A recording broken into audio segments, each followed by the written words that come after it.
After the flood, I temporarily gave my house to my son and daughter-in-law. When I visited, she stared at me and said, "Pack your things and get out.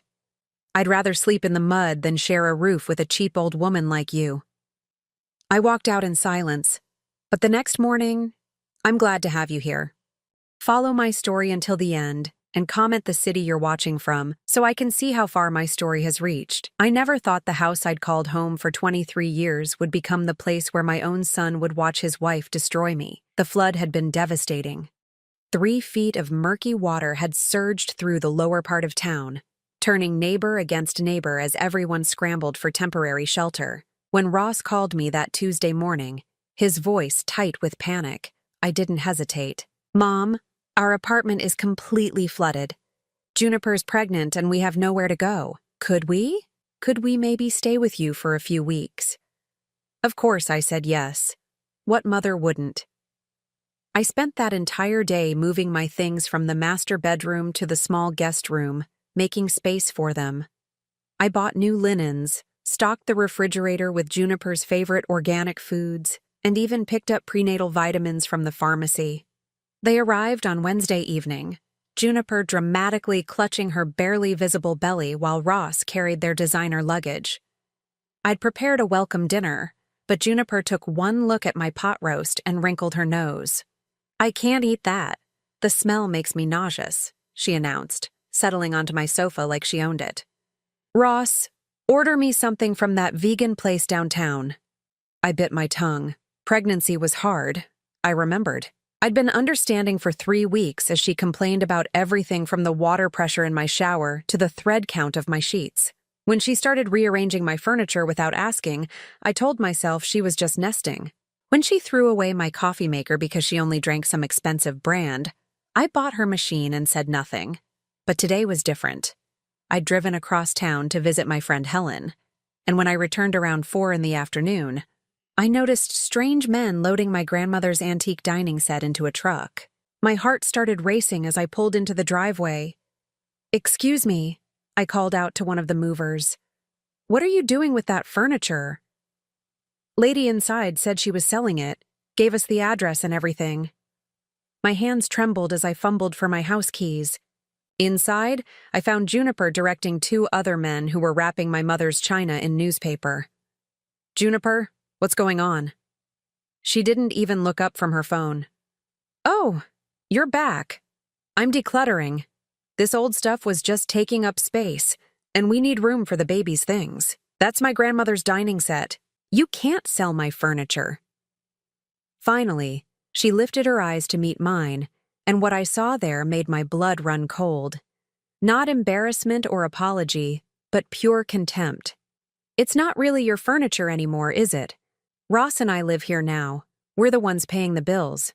She stood up, her 5-month belly barely showing beneath her designer maternity dress. "Besides, who wants to eat off plates that old?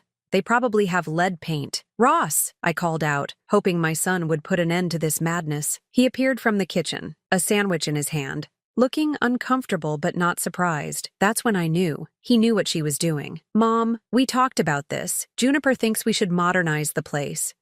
Make it more suitable for raising a child. You talked about this? About selling my belongings without asking me?" Juniper laughed, a sharp sound that echoed off the walls I'd painted myself. "Asking you? Marlene, you're living in our house now. The sooner you accept that, the better this will be for everyone." I felt something crack inside my chest. Not break, crack. Like ice under pressure, still holding but forever changed. "This is my house. I bought it. I've lived here for over 20 years. "Was your house," Juniper corrected, moving closer until I could smell her expensive perfume. "But Ross is the man of the family now. And I'm his wife. We make the decisions." The movers were still waiting, looking between us with growing discomfort. One of them cleared his throat. "Lady, do you want us to take this stuff or not? We've got other deliveries." Juniper smiled sweetly at them. "Yes, take it all. And there's more upstairs if you want to look." That's when something inside me shifted. I thought about the hours I'd spent polishing that dining table, the Christmas dinners we'd shared around it, the homework Ross had done sitting in those chairs. I thought about my mother's china, carefully preserved through 2 moves and a divorce, Stop, I said quietly. The movers paused. Juniper's smile faltered. Stop, I repeated, louder this time. You're not taking anything else. Juniper's face flushed red. Ross, tell your mother to mind her own business. But I wasn't done. 23 years of memories in this house, 41 years of being Ross's mother, and this woman thought she could erase it all with a phone call to some moving company. Get out, I said. Juniper blinked. What? Get out of my house. Both of you. Now. Ross stepped forward, his face pale. Mom, you don't mean that. We have nowhere else to go. You should have thought of that before you let your wife sell my belongings. Juniper's mask finally slipped completely. Her voice turned vicious, cruel in a way that made my skin crawl. You can pack your things and disappear. I'd rather sleep in the mud than share a roof with a cheap, bitter old woman like you. The words hung in the air like poison. Ross opened his mouth, then closed it. He looked at his wife, then at me, and I saw him make his choice. He said nothing. I nodded slowly, understanding finally settling over me like a heavy blanket. I walked to the front closet and pulled out my purse and coat. The movers can finish loading whatever they want, I said calmly. But don't touch anything in the master bedroom. Those are my personal belongings. I headed toward the door, then paused. Both Ross and Juniper were staring at me with expressions I couldn't quite read. Surprise, maybe, or uncertainty. Oh, and Juniper? I turned back one last time. Enjoy the house. I hope it brings you everything you deserve. As I drove away, I caught a glimpse of them in my rearview mirror, standing in the doorway of what they believed was now their home. Juniper had her arm possessively around Ross's waist, already triumphant. If only they knew what they'd just set in motion. I pulled into the parking lot of the Marriott downtown and sat in my car for a long moment, my hands still gripping the steering wheel. Then I reached into my purse and pulled out a business card I hadn't looked at in 15 years. Marcus Webb, attorney at law. I dialed the number with steady fingers. When his secretary answered, I said 3 words that would change everything. It's time, Marcus. The hotel room felt strange after 23 years of sleeping in my own bed. The generic artwork on the walls, the scratchy comforter, the hum of the air conditioning unit, everything reminded me that I was displaced, unwanted in my own home. But displacement, I'd learned long ago, could be temporary if you knew how to play your cards right. Marcus Webb looked exactly the same as he had 15 years ago, just grayer around the temples. We met at his office the next morning, the mahogany desk between us covered with documents I hadn't seen since the day I'd signed them. Marlene, he said, settling back in his leather chair, I wondered when you'd call. How long has it been since Dorothy passed? 15 years next month. I touched the locket at my throat, where I kept Dorothy's photo. Ross's grandmother had been more than a mother-in-law to me. She'd been my salvation when my marriage fell apart. I've honored her wishes all this time, Marcus. I've taken care of Ross like she asked. And now? I told him everything. Juniper's cruelty, Ross's cowardice, the way they'd thrown me out of what they believed was my own home.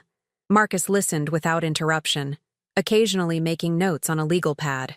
They have no idea about the trust, he asked finally. None whatsoever. Dorothy made me promise never to tell Ross unless absolutely necessary. She wanted him to love me for who I was, not for what I might give him. Marcus nodded slowly. And you believe that time has come? I thought about Juniper's words. I'd rather sleep in the mud than share a roof with a cheap, bitter old woman like you. I thought about Ross standing there, silent, letting her destroy me. Yes, it has. After leaving Marcus's office, I drove slowly past my old house. Juniper's car was in the driveway along with a florist's van. Through the front window, I could see her directing workers as they set up elaborate flower arrangements in my living room. My phone buzzed. A text from my neighbor, Mrs. Chen. Marlene, that young woman is telling everyone you moved to a retirement home. Says she and Ross are the new owners. Thought you should know. I smiled grimly and typed back, thank you for letting me know. Everything will be sorted out soon. Over the next few days, I watched from a distance as Juniper transformed my home into her vision of domestic perfection. She hired painters to cover my carefully chosen wall colors with trendy grays and whites. She had my garden torn up and replaced with modern landscaping that looked like it belonged in a magazine. Most telling of all, she was hosting parties. I sat in my rental car Wednesday evening, parked across the street, watching through the large front windows as Juniper entertained what looked like a dozen young couples. She moved through my living room like a queen, gesturing grandly at the renovations, clearly taking credit for the house's charm and character. Ross stood beside her, nodding and smiling, playing the role of proud homeowner. But I could see the tension in his shoulders, the way he kept glancing toward the windows as if expecting something to go wrong. Smart boy. He'd always had good instincts, even when he ignored them. My phone rang. Helen's number. Marlene, I just heard the strangest thing. Kathy Morrison was at some party at your house last night, and that daughter-in-law of yours was telling everyone that you signed the house over to them as an early inheritance, said you realized you were too old to maintain it properly. I closed my eyes. What else did she say? That you're in some assisted living facility now, much happier with people your own age. Marlene, you know I don't like to gossip, but something about this doesn't sit right with me. It shouldn't sit right, because it's all lies. I could hear Helen's sharp intake of breath. I knew it. What are you going to do? What I should have done years ago. Thursday morning, I made my second call to Marcus. I want to move forward. Today. Are you certain? Once we do this, there's no going back. I thought about Dorothy's final words to me, whispered from her hospital bed as Ross held her other hand. Promise me you'll take care of him, Marlene. But promise me you'll also take care of yourself. This house, this trust, it's my way of making sure you both have what you need. But if he ever hurts you, if he ever forgets what family really means, you use whatever power you need to use. I'm certain. That afternoon, I received a call from my bank, just as I'd expected. Mrs. Patterson, we need to speak with you about some unusual activity on the account linked to your property. Someone has been attempting to open a line of credit using the house as collateral. Someone? A Mrs. Juniper Patterson. She claims to be the new owner, but our records show the property is held in trust with you as the sole beneficiary and trustee. I see. And what did you tell her? That we'd need documentation proving the transfer of ownership. She became quite agitated when we explained the requirements. I'll bet she did. Juniper had probably waltzed into that bank expecting them to hand her a check based on her word alone. Please put a fraud alert on the account, and send me copies of any documents she attempted to submit. Of course, Mrs. Patterson. Friday evening, I drove past the house again. This time, I parked in the driveway. Through the kitchen window, I could see Ross and Juniper arguing. She was gesticulating wildly, her face flushed with anger. Ross looked exhausted, defeated. He kept running his hands through his hair the way he'd done as a child when he was overwhelmed. I felt a pang of sympathy for my son. But sympathy wouldn't undo the damage he'd allowed to happen. I walked to the front door and rang the bell. Juniper answered, and her face went white when she saw me. What are you doing here? I've come to collect a few more of my personal belongings, I said calmly. I hope that's not a problem. Ross appeared behind her, looking nervous. Mom, you can't just show up like this. This is our home now, is it? I stepped past Juniper into my former living room. The space looked like a showroom now, all personality stripped away. How interesting. I had a call from the bank today. Juniper's face flushed red. I don't know what you're talking about, don't you? Something about attempting to use this house as collateral for a loan. Without proper documentation, of course. Ross frowned. Juniper, what is she talking about? Nothing. Your mother is just being dramatic. I smiled at her. The same pleasant smile I'd given her for months while she slowly took over my life. Oh, my dear. You have no idea how dramatic I can be. I walked to the mantelpiece where Dorothy's portrait used to hang. In its place was some abstract art piece that probably cost more than my monthly pension. Tell me, Ross, do you remember your grandmother's last words to you? Ross shifted uncomfortably. She said she loved me, that she wanted me to be happy. She said more than that. She said she'd made sure you'd always be taken care of, that you'd always have a home. I turned to face them both. Did you ever wonder what she meant by that? The color drained from Juniper's face. Ross just looked confused. Mom, what are you getting at? I reached into my purse and pulled out a single document, a copy of the trust agreement Marcus had prepared for me that morning. I'm getting at the truth, Ross. The truth your grandmother made me promise to keep unless you ever forgot what family really means. Juniper lunged forward, trying to snatch the paper from my hands, but I held it out of her reach. What does it say? Ross asked, his voice barely above a whisper.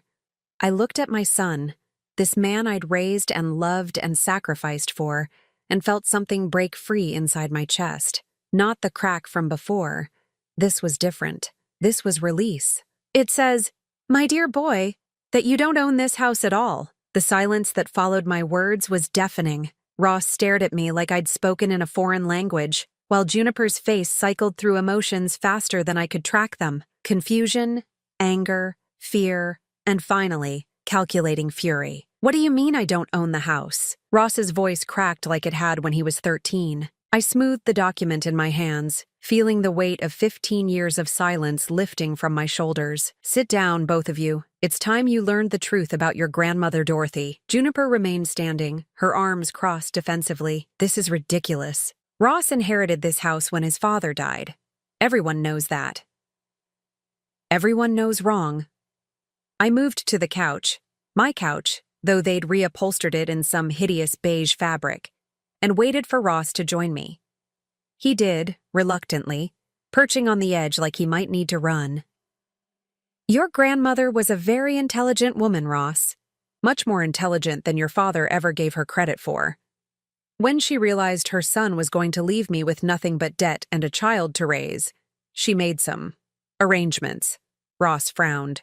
"What kind of arrangements?" I opened the document and began to read. "The Dorothy Mae Patterson Family Trust, established October 15, 1987. Primary asset, the property located at 428 Maple Street, valued at the time at $89,000. I looked up at Ross. "That was 6 months before your father walked out on us." "That's impossible," Juniper interjected. "Ross's father left him this house. He told me so himself." "Ross's father left him nothing," I said quietly.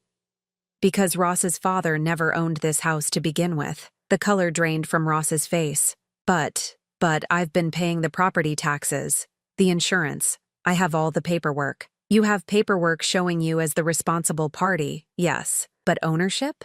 That's something entirely different." I turned to the second page of the document. "According to the terms of this trust, the property belongs to Ross Patterson, with one very important condition." Juniper moved closer, her pregnancy forgotten in her desperation to see what I was holding. "What condition?" I met my son's eyes, seeing his father in them for the first time in years. The same weak chin, the same tendency to avoid difficult truths. "The condition is that Ross must provide care and support for his mother, that's me, until my death, or until I choose to relinquish my claim. If he fails to meet this obligation, ownership reverts to the trust administrator." "Who's the trust administrator?" Ross asked, though I could see in his eyes that he already knew. "I am." The words hung in the air like a death sentence. Juniper's mouth opened and closed several times before any sound came out. "This is fraud," she finally managed. You can't have been lying about this for 20 years. "I haven't been lying about anything. I simply never felt the need to explain the legal details to Ross because he was fulfilling his obligations. He was a good son. He took care of me." I folded the document carefully. Until 3 days ago, Ross buried his face in his hands. "Mom, I don't understand. Why didn't Grandma just leave me the house outright?" The question I'd been dreading for 15 years. I looked around the room that Dorothy had loved so much, with its bay windows and hardwood floors, and the kitchen where she'd taught me to make her famous apple pie. "Because she knew your father better than anyone else did. She knew what kind of man he was. And she was terrified you might turn out the same way." The words came out harder than I'd intended, but they were true. She wanted to make sure that if you ever inherited his selfishness, his ability to discard the people who loved him, there would be consequences. Juniper laughed, a sharp, hysterical sound. "This is insane.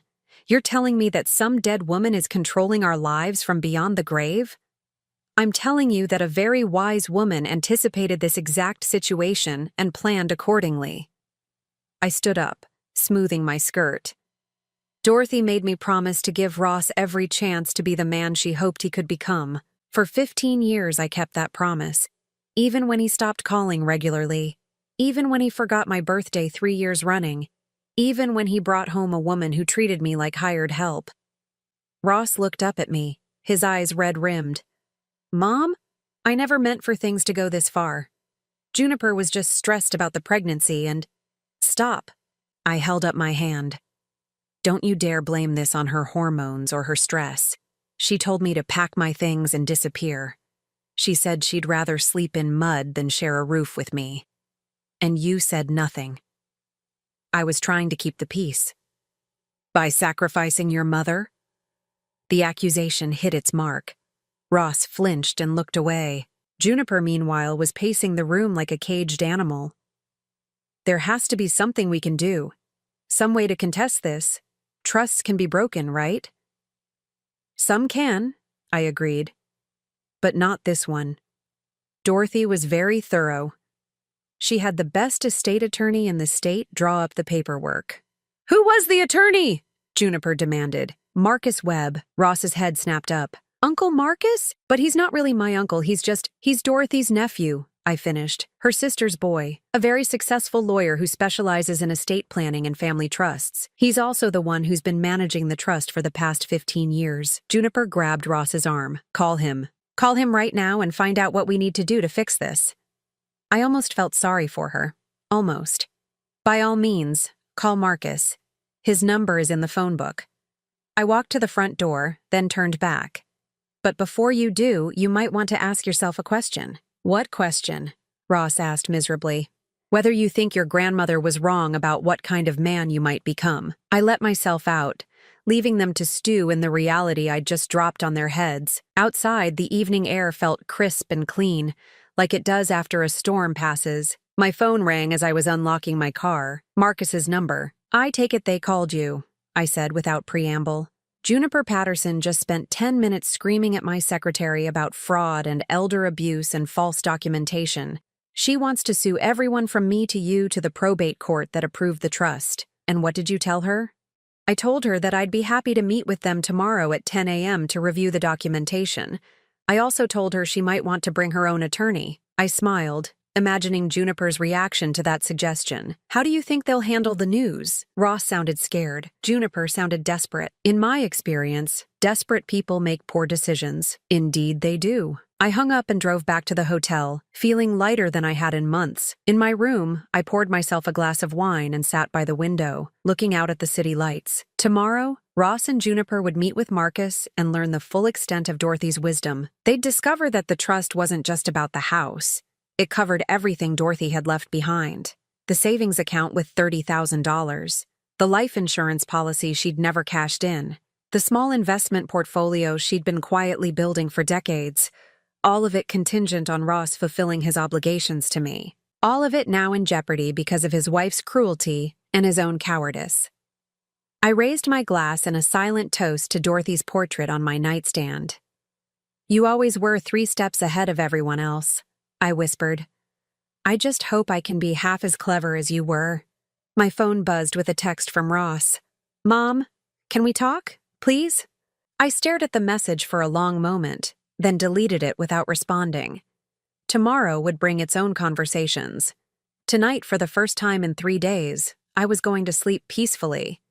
After all, I had nothing left to lose and everything to gain. The game, as Dorothy would have said, was finally afoot. I arrived at Marcus's office 15 minutes early, wanting to watch Ross and Juniper's faces when they walked in and saw me sitting there, calm and composed in the chair across from Marcus's desk.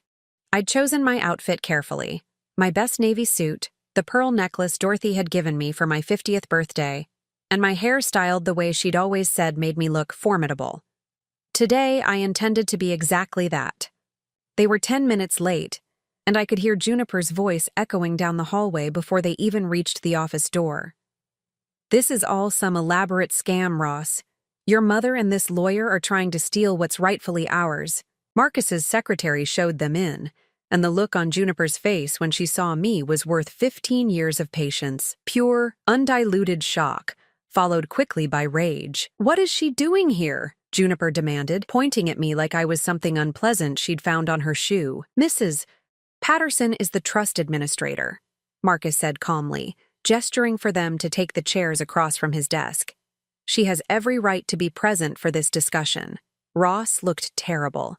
His hair was uncombed, his clothes wrinkled, and there were dark circles under his eyes that suggested he'd spent the night lying awake, staring at the ceiling. Good. It was about time he lost some sleep over his choices. Now then, Marcus continued, opening a thick file folder. I understand you have some questions about the Dorothy Mae Patterson Family Trust. Juniper leaned forward aggressively. We want to know how to break it. This whole thing is obviously some kind of fraud designed to cheat Ross out of his inheritance. Marcus's expression didn't change, but I caught the slight tightening around his eyes that meant he was annoyed. I'm afraid there's been a misunderstanding. Ross never had an inheritance to be cheated out of. That's impossible, Ross said quietly. My father left me the house when he died. Your father didn't own the house when he died, Marcus replied, pulling out a copy of the deed. The property was transferred to the trust 6 months before he abandoned his family. Dorothy was quite specific about the timing. Juniper snatched the deed from Marcus's hands and studied it like she might find some loophole hidden in the legal language. This says the house was purchased by the trust for $89,000. Where did an old woman get that kind of money? I almost smiled. Even in her desperation, Juniper couldn't resist being condescending. Dorothy had been saving for years, I said calmly. She worked as a bookkeeper for 3 different companies. She invested wisely, and she lived very modestly. She also saw what kind of man her son was becoming and decided to protect her grandson from him. Ross winced. Mom, please don't talk about Dad like that. Why not? Because it hurts your feelings. Your father walked out on us when you were 8 years old, Ross. He left us with nothing but debt and a pile of unpaid bills. If Dorothy hadn't intervened, we would have lost everything. She's lying, Juniper said desperately. Ross, she's making this up to manipulate you. Marcus pulled out another document. Hospital records from October 1987. Dorothy Patterson, admitted for emergency surgery to remove a brain tumor. During her recovery, she became aware that her son was planning to leave his family. She immediately contacted my father's law firm to establish the trust. The room fell silent except for the ticking of Marcus's antique clock. Ross stared at the hospital records like they might change if he looked at them long enough. Grandma had a brain tumor? A benign one, thankfully, I said softly. But the surgery was risky, and she knew she might not survive. She wanted to make sure you were protected. Protected from what? Ross's voice was barely a whisper. From becoming your father, Marcus said bluntly. Dorothy was very clear about her concerns. She'd watched her son charm his way through life, taking advantage of people who loved him, discarding them when they were no longer useful. She was terrified you might inherit those traits. Juniper's face was flushed with anger. This is character assassination. You're both ganging up on Ross, trying to make him feel guilty about something his father did. I looked at my daughter-in-law, this woman who'd spent months systematically destroying my life, and felt a cold clarity settle over me. Tell me, Juniper, what exactly did Ross tell you about how he came to own the house? She lifted her chin defiantly. He inherited it from his father. It's been in the family for generations. And you never questioned that? Never wondered why there was no mortgage, no property tax bills in his name? Juniper faltered, glancing at Ross. The truth is, Ross has been living in that house rent-free for 15 years because I've been paying for everything. The taxes, the insurance, the maintenance, the utilities, everything. I pulled out a folder of my own. I have receipts going back to 1999. Marcus nodded approvingly, which brings us to the current situation. According to the trust documents, Ross's right to live in the property is contingent on his fulfilling certain obligations. What obligations? Ross asked, though he sounded like he already knew the answer wouldn't be good. To provide care and support for his mother until her death, or until she chooses to relinquish her claim to need such care. Marcus read directly from the document. The trust defines care and support as ensuring her physical safety, emotional well-being, and inclusion in family decisions that affect her living situation. Juniper let out a bitter laugh. That's the most ridiculous thing I've ever heard. You can't legally require someone to be nice to their mother. You can't legally require kindness, no, Marcus agreed. But you can legally require that a person not be ejected from their home by someone who has no legal right to do so. The implications hit Ross like a physical blow. His face went white, and he gripped the arms of his chair so tightly his knuckles showed. Are you saying I'm going to lose the house? I'm saying that when your wife told your mother to pack her things and disappear, when she told her she'd rather sleep in mud than share a roof with her, and when you stood by and said nothing, You violated the terms of the trust. Juniper jumped to her feet. This is extortion. You're both trying to blackmail Ross into letting his mother control his life. We're not trying to do anything, I said quietly. We've already done it. Marcus pulled out the final document, the one I'd signed that morning before coming to his office, as of 9 a.m. Today, Marlene Patterson has invoked her rights as trust administrator to reclaim the property. What does that mean? Ross whispered. It means, I said, standing up and smoothing my skirt, that you have 30 days to vacate the premises. The explosion I expected from Juniper didn't come. Instead, she went very still, very quiet, in a way that reminded me of a snake coiling to strike. You vindictive old bitch, she said softly. You planned this whole thing, didn't you? You've been waiting for an excuse to destroy Ross's life. I've been waiting for Ross to show me that he remembered what family means. He failed. Ross finally found his voice.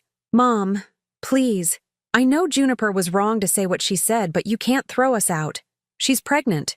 We have nowhere to go. You had somewhere to go. You had a home, and a mother who loved you, and all the security Dorothy worked so hard to provide. You chose to throw that away. I chose my wife, he said desperately. Isn't that what I'm supposed to do? I looked at my son, this man I'd raised and loved and sacrificed for, and felt the last of my illusions about him crumble to dust. You were supposed to choose kindness, Ross. You were supposed to choose decency. You were supposed to remember that the woman who raised you deserved better than being thrown out like garbage.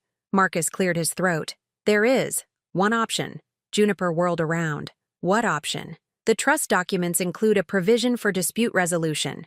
If Ross can demonstrate that he's committed to fulfilling his obligations going forward, and if Marlene agrees to it, ownership can be restored. Hope flickered in Ross's eyes. What would I have to do? I smiled, feeling Dorothy's wisdom guiding me one last time. That depends entirely on how much your marriage means to you. The silence in Marcus's office stretched like a taut wire, ready to snap. Ross looked from me to Juniper to Marcus, his face cycling through emotions I hadn't seen since he was a child, caught between telling the truth and protecting someone he loved. What do you mean? He asked carefully. What does my marriage have to do with the trust? I folded my hands in my lap, feeling the weight of Dorothy's pearl ring on my finger. She'd given it to me the day before she died, along with instructions I'd never thought I'd need to use. The trust includes a provision for what Dorothy called toxic influences, I said quietly. She was very specific about protecting you from people who might manipulate you into abandoning your family obligations. Juniper's face went pale. You can't be serious. Marcus opened another section of the file. Mrs. Dorothy Patterson was quite thorough in her planning. She included provisions for situations where a spouse or romantic partner might pressure the beneficiary into violating the trust terms. What kind of provisions? Ross asked, though his voice suggested he was afraid to hear the answer. Essentially, if Marlene can demonstrate that your wife has been actively working to undermine your relationship with her, the trust gives you a choice. Marcus looked directly at Ross. Honor your obligations to your mother, or forfeit your inheritance permanently. Juniper laughed, but there was hysteria in it. This is insane. A dead woman can't control who Ross marries. She's not controlling who he marries, I said calmly. She's simply ensuring that his marriage doesn't destroy his family. There's a difference. Ross ran his hands through his hair, a gesture so familiar it made my heart ache. Mom, what exactly are you asking me to do? The question I'd been dreading and anticipating for 3 days. I looked at my son, really looked at him, trying to see past the weak chin he'd inherited from his father to the little boy who used to bring me dandelions from the yard and call them roses. I'm asking you to choose, Ross.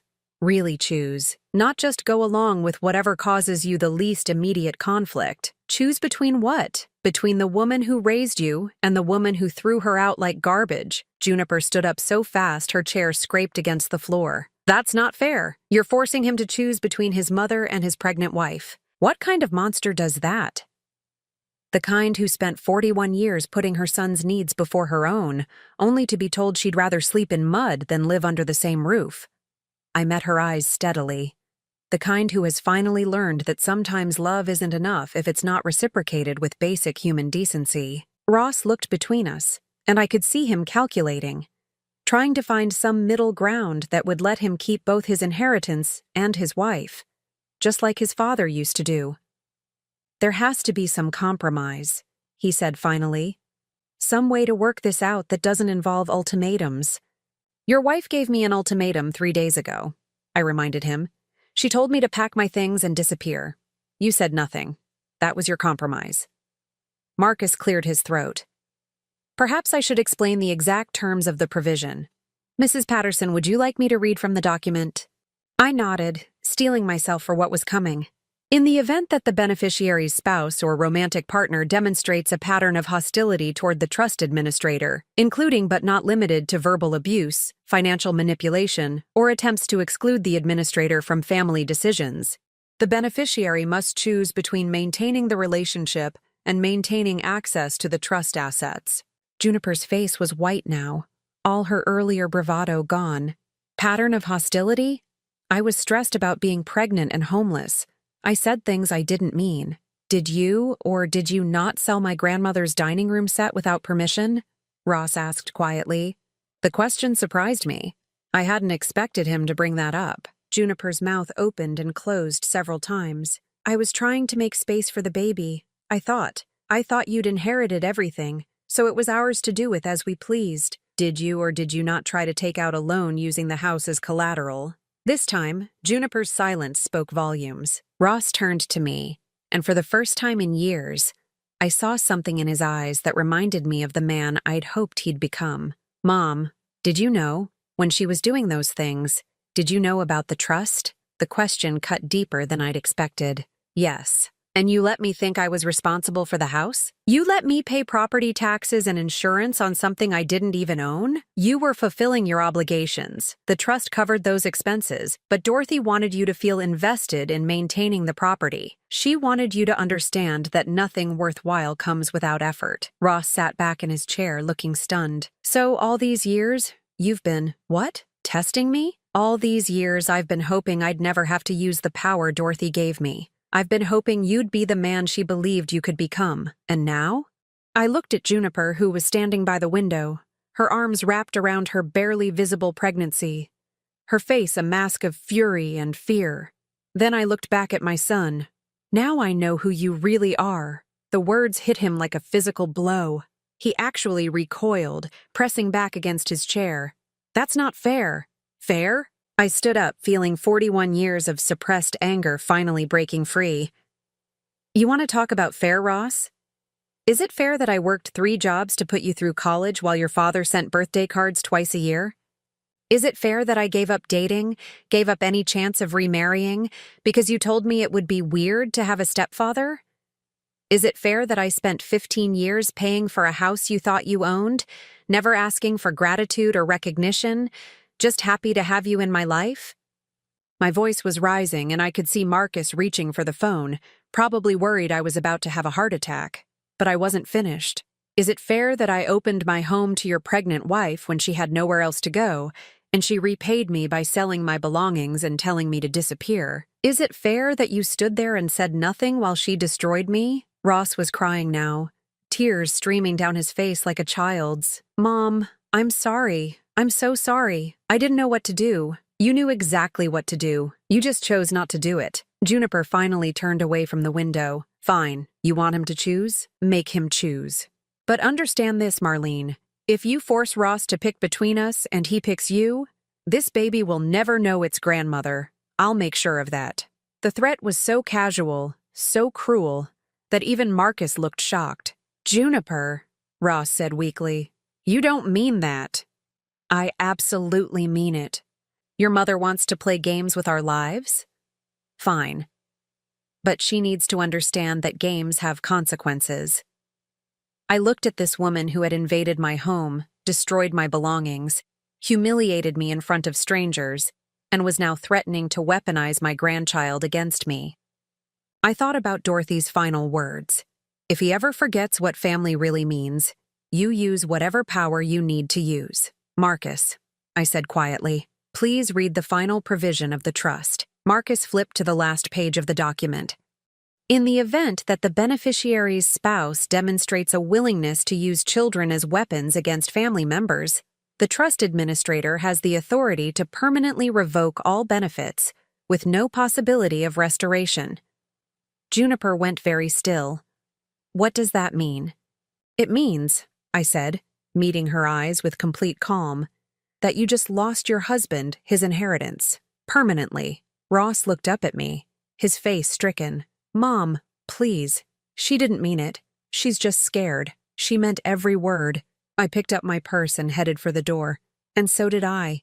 As I reached for the handle, Ross called out behind me. Mom, wait, please. Tell me what I have to do to fix this. I turned back one last time, looking at my son and the woman who had destroyed our family. You can't fix this, Ross. It's already broken. The only question now is whether you're going to keep pretending it isn't. I left them there in Marcus's office. Juniper raging about lawsuits and Ross crying like the lost little boy he'd never stopped being. Outside, the autumn air was crisp and clean, full of possibility. For the first time in 3 days, I felt like I could breathe. 6 weeks later, I stood in the kitchen of my house, truly my house now, making Dorothy's apple pie from memory. The recipe had never been written down. She'd taught it to me by feel, by instinct, the way mothers pass down everything that truly matters. The house was quiet in a way it hadn't been in months. No tension crackling through the air. No whispered arguments from the guest room. No sound of my belongings being moved around without permission. Just the peaceful quiet of a home where someone who belongs is finally allowed to exist without apology. I'd spent the past month putting everything back the way it should be. Dorothy's portrait was restored to its place of honor above the mantel. My grandmother's dining room set, rescued from the consignment shop where Juniper had sold it, sat in the dining room where 3 generations of Patterson women had shared their meals and their stories. The guest room had been converted into something Dorothy would have loved, a small library with comfortable reading chairs and shelves lined with books about gardening, cooking, and family history. The room where Juniper had planned to raise her child was now a sanctuary for the memories she'd tried so hard to erase. My phone rang as I was rolling out the pie crust. Ross's number. I'd been expecting this call for days. Hello, Ross? Mom? His voice was different somehow, quieter, more careful. How are you? I'm well. How's the apartment? After losing access to the house, Ross and Juniper had been forced to find their own place. I'd heard through Mrs. Chen that they'd rented a small 2-bedroom across town, the kind of place young couples start out in when they're building their lives together. The kind of place Ross would have been living all along if Dorothy hadn't provided him with better. It's fine. Small, but we're managing. He paused. Juniper had the baby last week. My hand stilled on the rolling pin. Despite everything that had happened, despite all the cruel words and broken trust, this was still my grandchild. Is everyone healthy? Yes, it's a boy. We named him Daniel, after Dad. The irony wasn't lost on me. They'd named their son after the man who'd abandoned his family, while living in poverty because they'd driven away the woman who'd sacrificed everything to keep them together. I'm glad they're both well, I said, and meant it. Mom, I've been thinking a lot about what happened, about what you said in Marcus's office. I waited, not making it easy for him. I'd spent too many years making things easy for Ross. I want to apologize, not just for what Juniper said, but for what I didn't say, for what I didn't do. His voice cracked slightly. You deserved better from me. Yes, I did. The simple acknowledgement seemed to surprise him. I think he'd expected me to minimize his failures, to rush to comfort him the way I always had. But those days were over. I know I can't undo what happened. I know I can't take back the things Juniper said, or the way I let her treat you, but I want you to know that I see it now. I see what kind of man I became, and I'm ashamed of it. I set down the rolling pin and walked to the window, looking out at the garden Dorothy had planted 40 years ago. The roses were blooming again, just like they did every spring, regardless of the chaos that had swirled around them. What happened to your marriage, Ross? A long silence. Then, we're separated. Have been for 3 weeks now. I wasn't surprised. People like Juniper don't stick around when the benefits run out. I'm sorry. Are you? The question was sharper than I'd expected. I considered lying, offering the comforting platitudes that mothers are supposed to give. Instead, I chose honesty. I'm sorry you're in pain. I'm sorry you're raising a child alone. I'm sorry you learned such a hard lesson about the difference between love and manipulation. I paused. But I'm not sorry your marriage ended, if that's what you're asking. I understand why. Do you? She never loved me. She loved what she thought I could give her.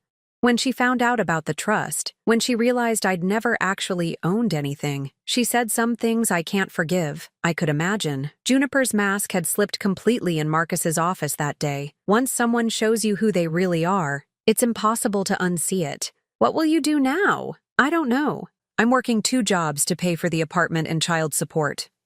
Juniper's living with her sister in Phoenix. She says she might let me have Daniel for Christmas, if I can prove I'm financially stable. The casual cruelty of it took my breath away. Using a child as leverage, making a father beg for time with his own son. It was exactly what she'd threatened to do to me, now turned against Ross himself. I'm thinking about going back to school, he continued. Maybe getting that engineering degree I always talked about. It would take a few years, but Daniel will need college money eventually, and I can't provide that working in retail. For the first time in months, I heard something in my son's voice that reminded me of the boy I'd raised. Determination, responsibility, the willingness to work for something better instead of expecting it to be handed to him. That sounds like a good plan. Mom? His voice was small, uncertain. Do you think I could see you sometime? I know I don't have any right to ask, but I miss you. And I think Daniel should know his grandmother. I closed my eyes, feeling the weight of 41 years of motherhood settling on my shoulders. The instinct to forgive, to rush in and fix everything was still there. It probably always would be. But Dorothy's wisdom whispered in my ear, love him enough to let him earn his way back. I think that could be arranged, I said carefully. But there would be conditions. What kind of conditions? You come alone, at least for the first few visits. You don't bring anyone who hasn't proven they can treat me with basic respect. And you understand that this house is my sanctuary now. If you can't honor that, you're not welcome here. I understand. And Mom, yes, thank you for not giving up on me completely. After I hung up, I stood in the kitchen for a long time, looking around at the home Dorothy had fought so hard to preserve. She'd understood something that had taken me years to learn. Sometimes the greatest gift you can give someone is consequences. Ross had lost his inheritance, his marriage, and his easy life. But in losing those things, he'd found something more valuable, the chance to become the man his grandmother had always hoped he could be. 3 days later, he knocked on my door at exactly 2 o'clock, the time we'd agreed on. He looked older, thinner, worn down by the reality of supporting himself for the first time in his adult life. But his eyes were clearer than I'd seen them in years. Hi, Mom. Hello, Ross. He held out a small gift bag. I brought something for you. Inside was a framed photo of baby Daniel, along with a card that read, for the grandmother who deserves to watch him grow up. Love, Ross, and Daniel. I felt tears prick at my eyes, but I blinked them away. This was a beginning, not an ending. He's beautiful, I said, studying the photo. The baby had Ross's nose and what looked like my eyes, Dorothy's eyes. He is. And he's going to know about his great-grandmother Dorothy, and about the woman who raised his father even when his father didn't deserve it. We sat in the living room, talking carefully at first, then more easily as the afternoon wore on. Ross told me about his job at the hardware store, about the night classes he'd enrolled in, about the small apartment where he was learning to cook for himself and do his own laundry. It's harder than I thought it would be, he admitted. Living on my own, I mean. I never realized how much you did for me all those years.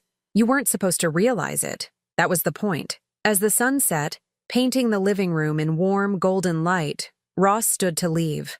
Mom, I want you to know something. I don't expect you to forgive me right away. I don't expect things to go back to the way they were. But I'm going to keep showing up. I'm going to keep trying to be the son you deserved. I walked him to the door, feeling something shift inside my chest. Not forgiveness. That would take time. But hope. The fragile, precious hope that Dorothy had planted 15 years ago was finally beginning to bloom. See you next week? He asked. Same time, I agreed. After he left, I returned to the kitchen and finished Dorothy's apple pie. As it baked, filling the house with the scent of cinnamon and memory, I sat in my favorite chair and opened the book I'd been reading, a novel about second chances and the courage it takes to start over. Outside, Mrs. Chen was working in her garden, and she waved when she saw me through the window.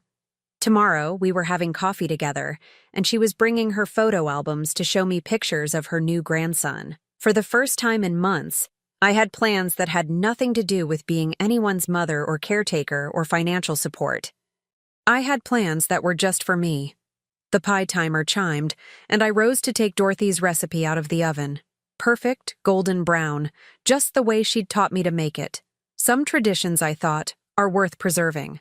And some people are worth waiting for, even when they lose their way. But most importantly, some women are worth fighting for, even when that woman is yourself. I cut myself a slice of pie and poured a cup of tea, then settled back into my chair with my book. Outside, the sun was setting over the garden Dorothy had loved, painting the sky in shades of pink and gold. I was home, finally, truly home. And it was enough. Now I'm curious about you who listened to my story. What would you do if you were in my place? Have you ever been through something similar? Comment below. And meanwhile, I'm leaving on the final screen 2 other stories that are channel favorites, and they will definitely surprise you. Thank you for watching until here.